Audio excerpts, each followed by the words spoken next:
మా నాన్నగారిని ఈరోజు చూస్తే మేమిద్దరం వయసు అవుతుంది కానీ మాకు ఆయనకు అవ్వట్లేదు. ఆయన ఈ రోజుకి ఇప్పుడు ప్యారడైజ్ సినిమా తెలుసా తెలీదా అందరు?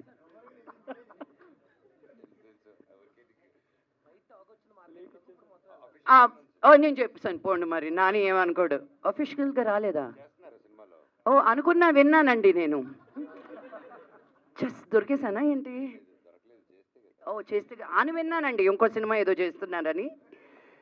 ఆ సినిమాకి ఆయన క్యారెక్టర్కి ఆయన ఫోటోలు తీసుకునేటప్పుడు అమ్ముడు ఇచ్చుడు నా బాడీలో ఆయనకున్న మసిల్స్ నాకు లేవు. He's weight training continuously because ఆ క్యారెక్టర్కి ఒక సర్టన్ లుక్ ఉండాలి అని. ఈ వయసులో ఎవరు వచ్చి చేసింది వెళ్ళిపోదాం. చాలామంది యాక్టర్స్ మనకు తెలుసు ఒక సెట్కి వచ్చి 2 అవర్లే పనిచేసి నేను ఎంతకంటే చేయను అని చెప్పి, బికాజ్ వాళ్ళు ఒక హిస్టరీ ఉంది, నేను ఒక సీనియర్ ఆర్టిస్ట్ని అని. నాన్నగారు సెట్కి వస్తే ఒక చిన్న బిడ్డలాగా బిహేవ్ చేస్తారు. అది ఫస్ట్ టైం డైరెక్టర్ అవని, ఎంత పెద్ద డైరెక్టర్ అవని. సో సెట్లో he's a very very very inspiring man.